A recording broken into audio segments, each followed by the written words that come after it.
Okay. Hello, everyone. Thanks for being here. Namo MyoHoRenGeKyo. Very much appreciate your participation.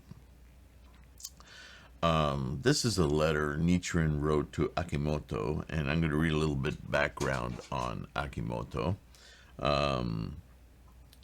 It's not a super long letter, but it's an involved one, and there's quite a few amazing teachings in here, not least of which Nichiren discusses aspects of MyoHoRenGeKyo and the meaning of reciting it. So this is a really good example of Nichiren's doctrine of practicing the Lotus Sutra. And he writes this from Minobu, where he retired, to Akimoto Taro Hyoi no Jo, who lived in Imba district of Shimosa province. Much earlier, in 1260, after the Matsubagayatsu persecution, Nichiren left Kamakura to stay at Tokijonin's residence at Katsushika district, Shimosa. Here, Nichiren delivered the so-called 100-day lecture at the Lotus Hall built on Tokijonin's estate. So from that you can infer that Tokijonin was a wealthy samurai and had built a lecture hall, which is still to this day, by the way, I will point out, that in Japan, we're accustomed in the West to having major centers of congregation like temples or so on and so forth. But the fact of the matter is that in Asia, and certainly in Japan, Buddhism is practiced in small groups, and more often than not, they're practiced in special rooms, or if the people are wealthy enough, have a separate hall built with Butsudan altar, mandala, and people gather in small groups. Buddhism is a very individual practice, and Sangha is a collection of like-minded people studying together, which is what we're doing online. I'm attempting, at least, to have our Sangha, which is diverse from all over the world. Thank you for that.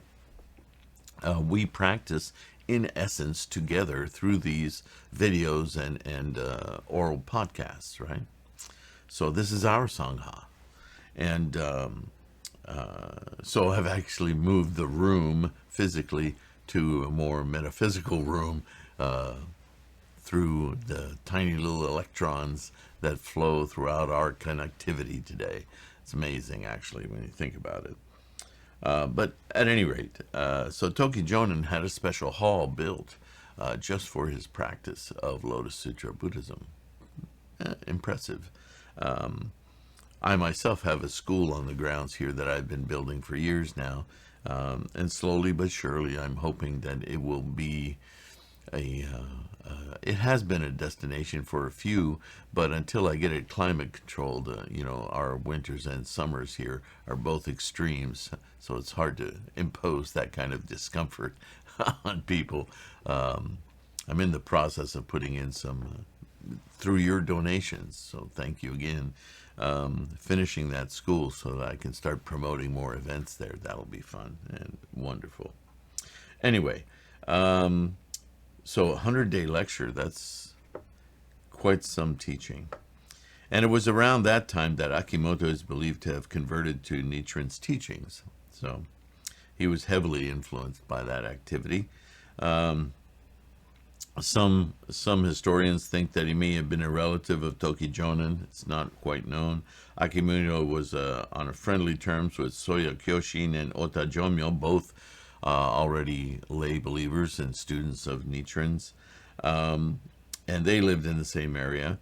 And at the time that he wrote this letter, and Akimoto had obviously been generous and given some gifts to Nichiren in Minobu. Minobu at the time, the Atsuhara persecution had taken place 3 months before Nichiren wrote this letter. In addition, the Mongol forces were preparing for a second invasion of Japan, and people's hearts were heavy and with foreboding. I can imagine. I've talked about this several times. This whole time period of Nichiren's life, there was a lot of turmoil in Japan, and the Mongol forces were always threatening. So,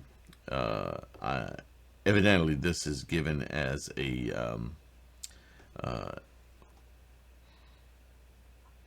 kind of a context for the time when Nichiren wrote this letter to Akimoto, and the nature of Akimoto's gift being that where Nichiren was living in Mount Minobu was also snowed in and very difficult to access. So services like cultivating food or staying warm were things that were very difficult at the time.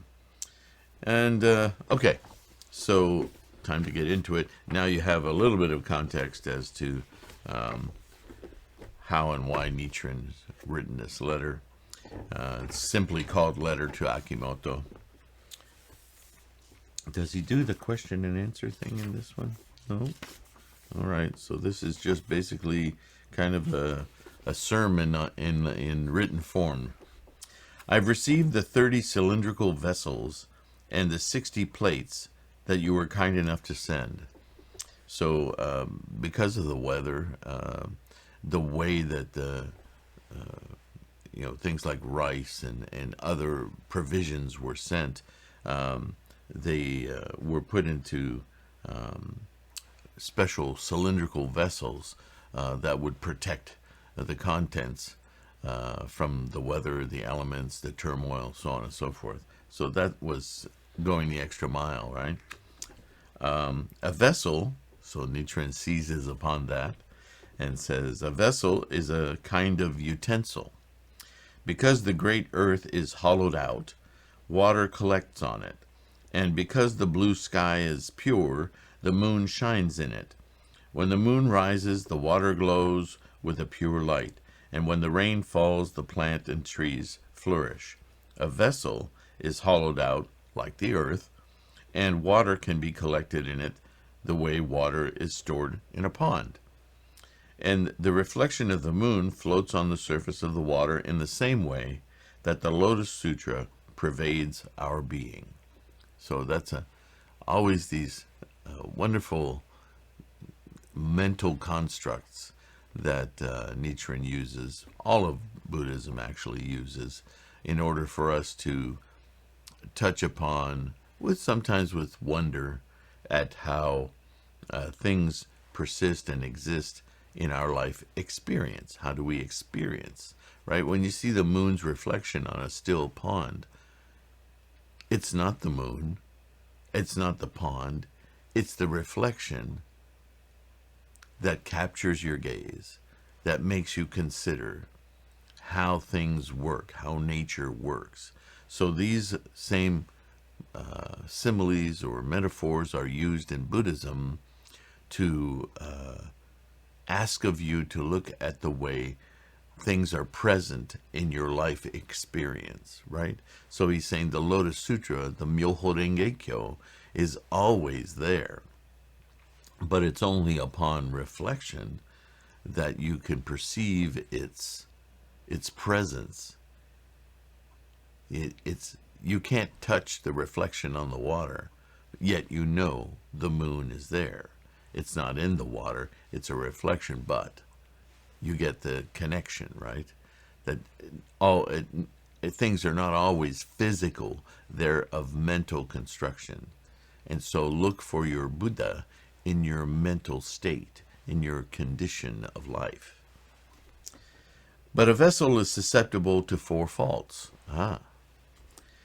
The first is being upset or covered, which means that the vessel can be overturned or covered with a lid. The second is leaking, which means that the water leaks out. The third is being defiled, which means that the contents can be contaminated. So these are all, think about these again as the mind. The mind can be contaminated by bad influence, whether it comes from others or your own conjuring, right? Your samsaric monkey mind can contaminate your perfect reflection of Buddhahood, right? Or you can weaken in your resolve, the leaking out of the water, until finally there is no reflection of the moon or of MyoHoRenGeKyo. It's a very powerful metaphor. Or it can be covered up. You can just not pay attention to it. I'm going to decide to be, depressed today, or angry today, or pick an emotion, right? Though the water itself may be pure, if filth is dumped into it, then the water in the vessel ceases to be of any use. The fourth is being mixed. If rice is mixed with filth, or pebbles, or sand, or dirt, then it's no longer fit for human consumption, right? That would be an analogy for his constant railing about erroneous views, right? If you mix up enough other crud in there that isn't of Shakyamuni's words, then you're defiling the teaching.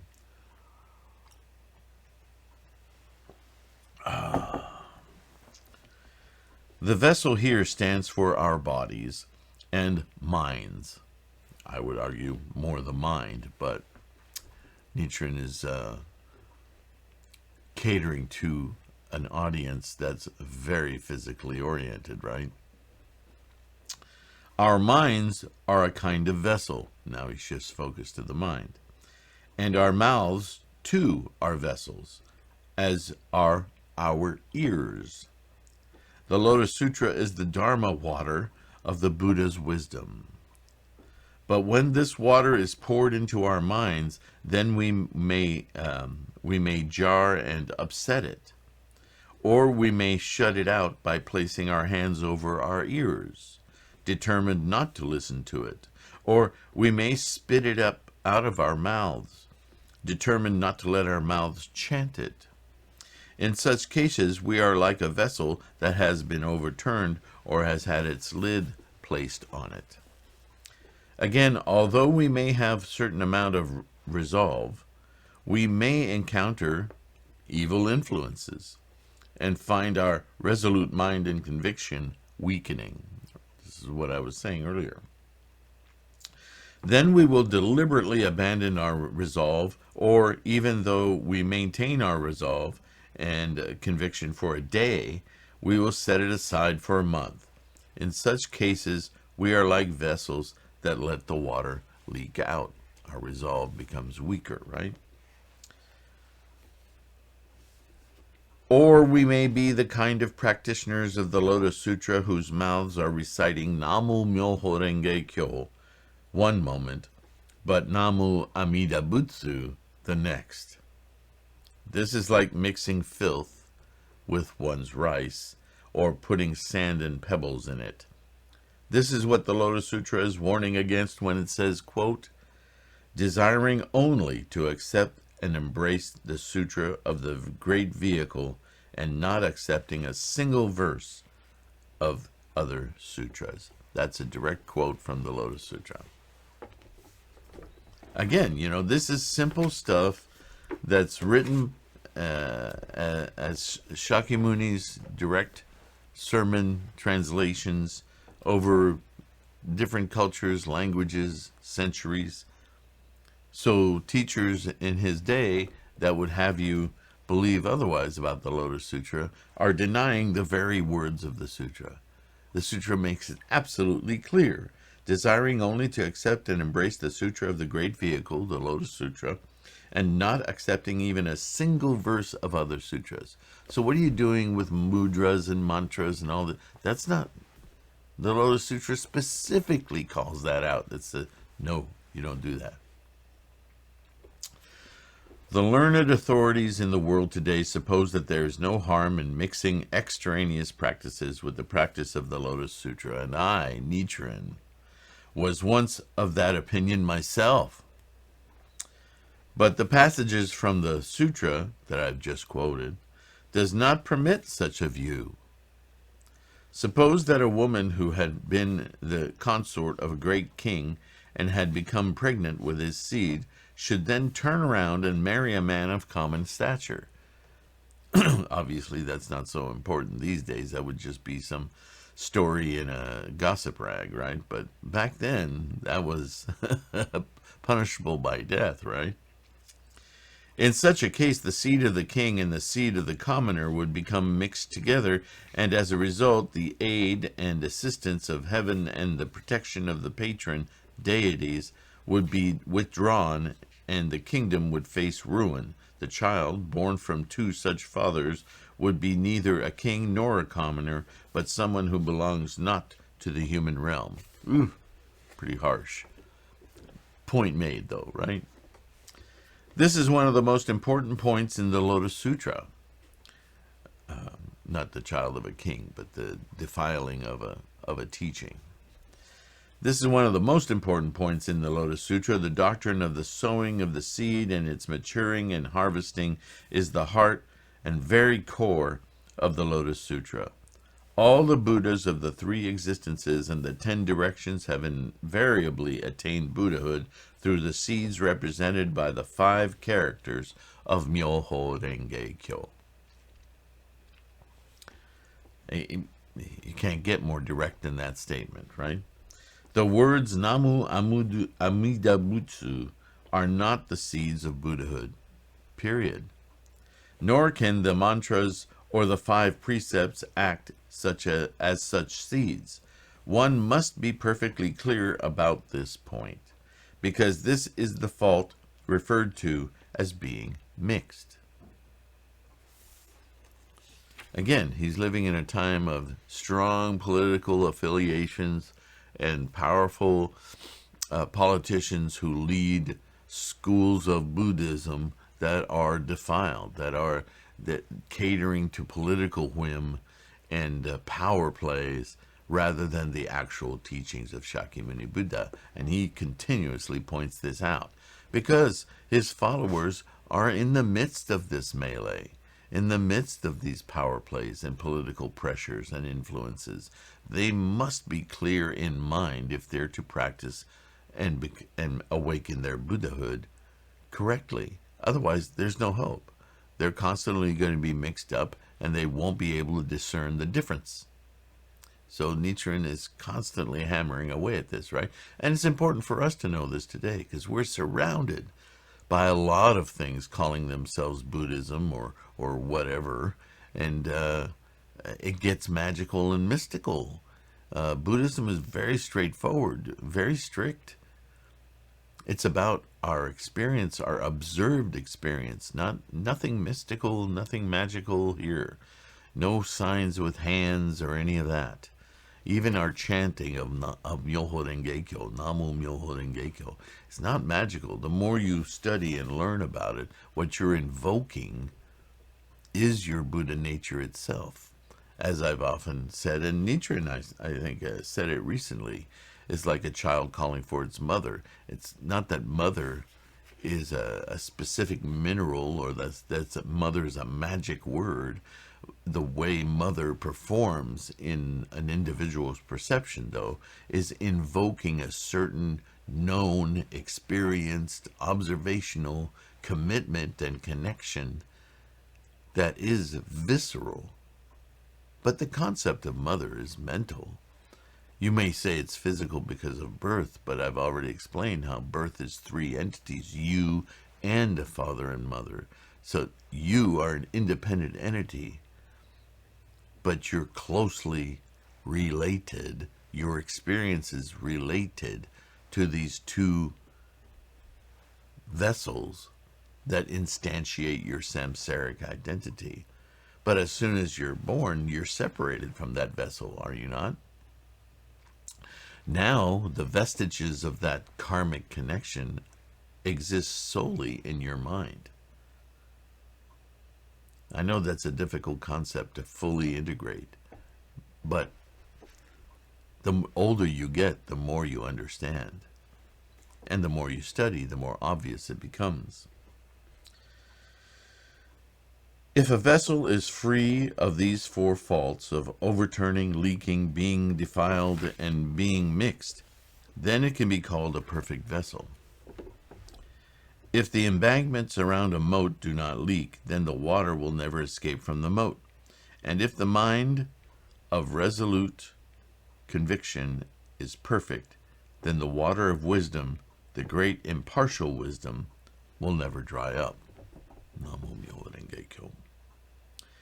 Now, these vessels that you've sent me are sturdy and thick, and in addition, they are coated with pure lacquer. They symbolize the firmness and sturdiness of the power of your resolute mind and conviction in the Lotus Sutra.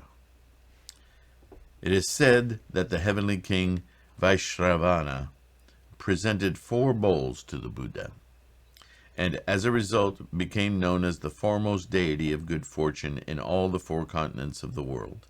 Lady Pure Virtue presented 84,000 bowls as an offering to the Buddha, Cloud Thunder Sound King, and as a result became Bodhisattva Wonderful Sound. And now, since you've presented these 30 vessels and 60 plates, is there any doubt that you will become a Buddha? So high praise for the sincere offering from Akimoto, right? Let's see where we are time-wise. Okay. The country of Japan is known by 10 different names, such as Fuso, Yamato, Mizuho, and Akitsushima. In addition, it may be described as a country of 66 provinces and 2 islands that measures over 3,000 ri in length and varies in width from 100 ri to 500 ri. It is divided into 5 regions, and around the capital and 7 marches, the 7 marches, and it has 586 districts and 3,729 villages. In terms of fields, it includes 11,120 cho of superior lands and 885,567 cho of other kinds. The population numbers 4,989,658 persons. I don't know how they did their census back then, but it's a pretty specific number. There are 3,132 shrines, 11,037 temples. Men number just under 2 million, and women just under 3 million. The woman-to-man ratio is pretty healthy there. Well, healthy, I shouldn't say that, but a lot more women than men. Among all these men, Nichiren alone deserves to be regarded as the foremost. And he doesn't say that, again, I'll remind you, not as Nichiren the man and his ego, but as his commitment as votary of the Lotus Sutra. He pretty much stands alone. There are no other great teachers promoting the Lotus Sutra, only Nichiren. And the rest of us, as we follow his example, become votaries of the Lotus Sutra. But without him to point the way, it's very doubtful that we would see this clear path. So this is why he's saying this. In what sense is he foremost? He is the foremost in being hated by men and women. The reason is that although the provinces of Japan are numerous and their inhabitants are likewise numerous, they are alike at heart, and their mouths all utter Namu Amida Butsu. So they're all defiled. They look upon Amida Buddha as their object of devotion, and hating all other 9 directions, long only for the West. Thus, those who practice the Lotus Sutra, those who carry out true word practices, those who observe the precepts, those who are wise, and those who are foolish, all look upon these practices as secondary, and upon the Nembutsu as their primary practice. Even those who practice the Lotus Sutra, they're not convinced yet. They just do it as a part of their recitations, but they don't respect it. They don't dedicate their minds to it. So he's making that difference very clear here.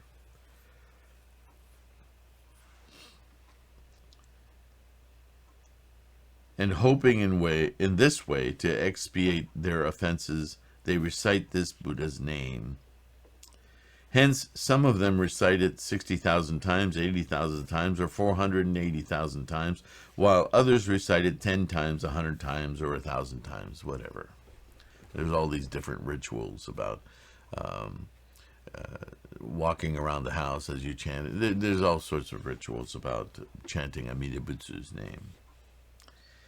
But I, Nichiren, one man alone, declare that the recitation of the name of Amida Buddha is an action that leads to rebirth in hell of incessant suffering, that the Zen school is the invention of a heavenly devil, that the true word school is an evil doctrine that will destroy the country, and that the precept schools and the observers of the precepts are traitors to the nation. This is very bold, strong statements, but he has the support of Shakyamuni's own words, right? So he has a very clear right, and not only a right, but a clear understanding of Shakyamuni's teachings to stand up in the way of these defiled, incorrect teachings. And as he said before, like the four vessels, if you're pouring this defilement into your clear mind of reflection of MyoHoRenGeKyo, you are losing your experience and your potential experience of Buddhahood. So he's not tolerating that, and he shouldn't. Shakyamuni didn't. And it's his own teachings, right? Because I do so, from the sovereign on down to the common people, all people fear me more than they would an army of their parents, an enemy from past existences, a plotter of treason, a night raider, or a bandit. They rage, they curse, they strike at me, because they can embody all their fears in this one person, right? Those who slander me are given grants of land, while those who praise me are driven from their areas or fined, and the people who desire to kill me are singled out for rewards. And on top of all this, I have twice incurred the wrath of the authorities, right, with the exiles and the Tatsunokuchi persecution. I'm not only the strangest person alive in the world today in the 90 reigns of human sovereigns in the more than 700 years since the Buddhist teachings were first introduced to Japan. There has never been such a strange person. I, Nichiren, am like the great comet of the Bunei era, 1264. A disorder of the heavens, such as has never happened in Japan before that time. I, Nichiren, am like the great earthquake of the Shoka era, 1257, a freak of the earth that had never before occurred in this land. In Japan, since the history of this country began, there have been 26 perpetrators of treason. The first was Prince Oyama, the second was Oishi no Yamamaru, and so on down to the 25th Yoritomo, and the 26th, Yoshitoki. The first 24 of these men were struck down by the imperial forces and had their heads put on display at the prison gate, or their corpses left to rot in the mountain fields. But the last two succeeded in overthrowing the sovereign and gaining complete control of the nation, and at that time the imperial rule came to an end.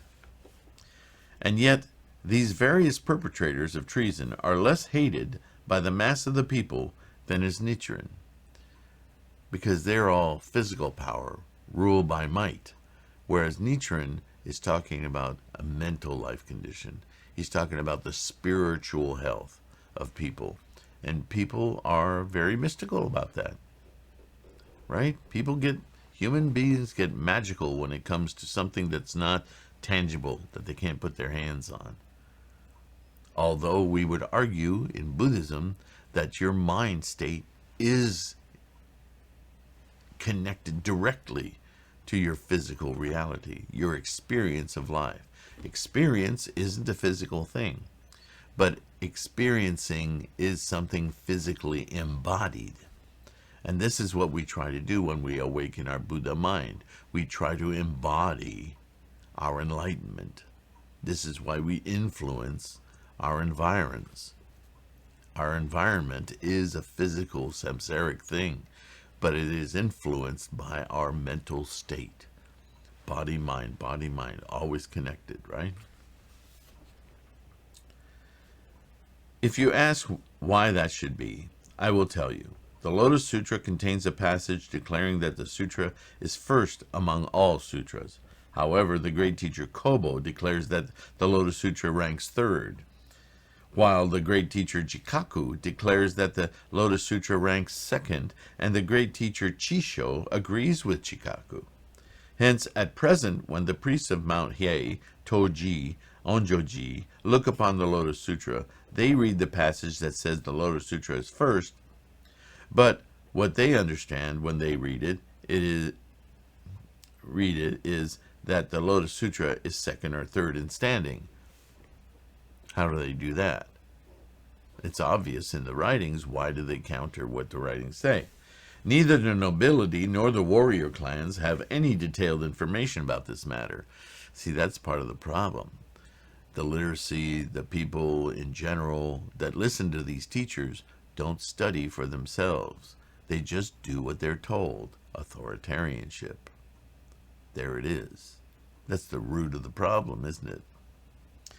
But since the eminent priests in whom they place their resolute mind in all subscribe to this opinion, the laity share the same view as their teachers. They just do what they're told. They wouldn't dare contradict their teachers. In any event, how could they contradict their teachers if they themselves don't have the scholarship at hand? With regard to other groups, the Zen school describes itself as a teaching transmitted outside the sutras, and hence speak with scorn of the Lotus Sutra, because they're special. They're taught some other way, Bodhidharma.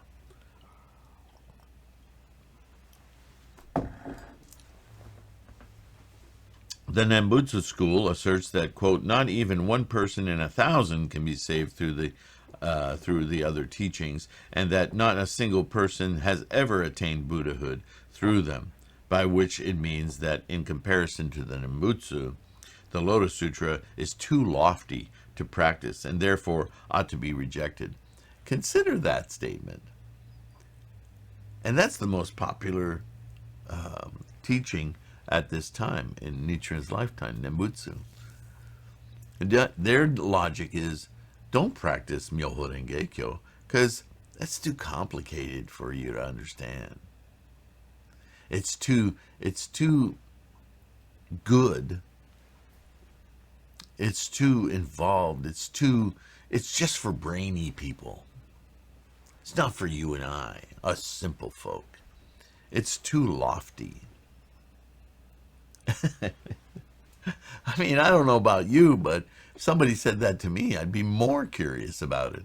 Really? Why is it so great? Why is it so lofty? I bet I could understand it.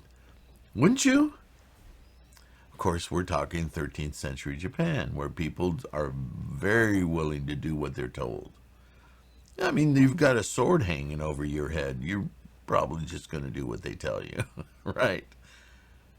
But today we have a much more open society.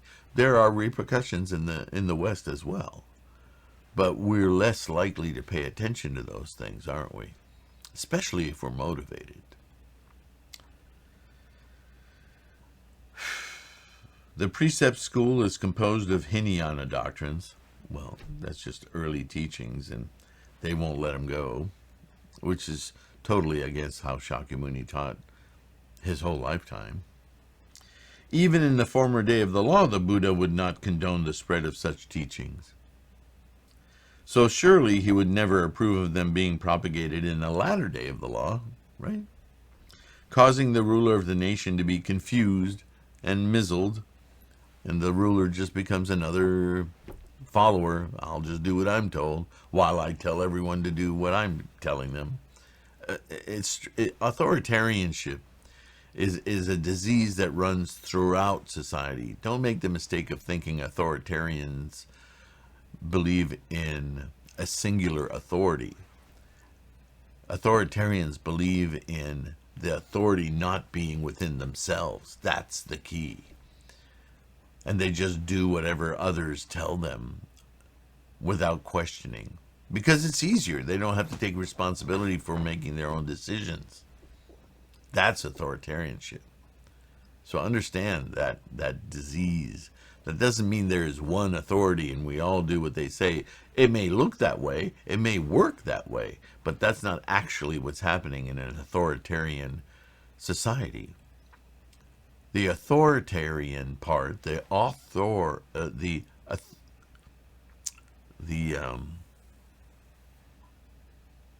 authority entity is something manifest from within each individual, not succumbing, but supplanting their identity and responsibility and life experience to the responsibility of someone else. You start taking that apart, and it's kind of sickening that people can't make up their own mind because they decide they don't want to. How horrible would it be if you couldn't eat a bite of food no matter how hungry you were until somebody else told you you could eat it? You wouldn't have the strength of volition or the strength of conviction to be able to feed yourself because you've allowed that self-control, that self-knowledge, I can't come up with the word. You've given it away to other, not specific person, but just any other will have the authority over your own decision, your own mind, your own body. And I don't mean about role play here. I just mean in life. What a pathetic way to live. But that's where authoritarian regimes end up. It may not start from that fundamental position, but that fundamental position is the seed of authoritarianship. So it's not like some authoritarian moves into office and simply claims dictator of the month.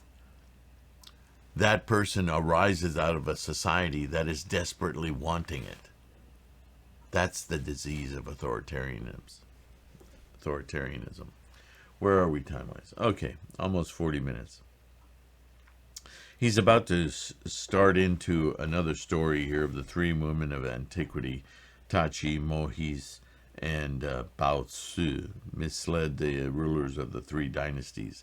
So I'm going to use that as the starting point of the next part of this Go Show. He's given us a lot to think about. I think the main teaching at this point is the vessels and how we should see our minds as well as our bodies as a vessel that can be cleansed, clear, have perfect reflection, wisdom, Gohanzan, Buddhahood, MyoHoRenGeKyo, but is susceptible in samsara to influences of dirt in the air, dirt mixed into it, defilement, or weakening, leaking out, losing our resolve, becoming less determined, letting things happen to us, becoming authoritarian victims, or just toppling altogether. We have to maintain our vessel of purity, clarity, pristine. Fortunately, with MyoHoRenGeKyo, not only can we do that, but we can reverse. We can filter that water and regain its purity. We can refill the vessel with MyoHoRenGeKyo. But this takes effort, just like any vessel. We have to sometimes admonish ourselves. Get your sorry butt up and go chant. This is a conversation you can have in your mind. I've had it. There are times in life when I've struggled a lot with all kinds of obstacles. We all have them. Those are the times we most need to remember, oh, my vessel is low. I need to refill. I need to cleanse. I just need to do it. The results come. The rewards come. They're like inseparable.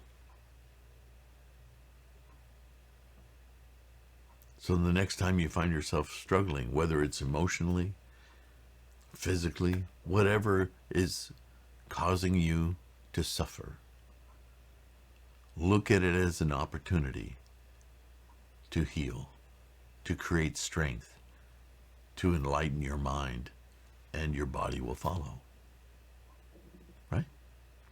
Thanks so much again to all of my patrons, either on Patreon or independently. Your support is incredibly meaningful. Thank you, thank you, thank you. The whole Sangha thanks you.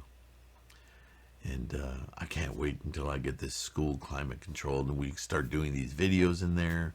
Maybe get some people in there so that we can expand our experience of this together. I'm so excited about the future, and it's because of you guys. So thank you for that. Don't forget to download the podcasts if they're useful for you. They're available everywhere. The Buddhahood Podcast, 3 words. And I will see you in part 2. All right, take care. Bye-bye.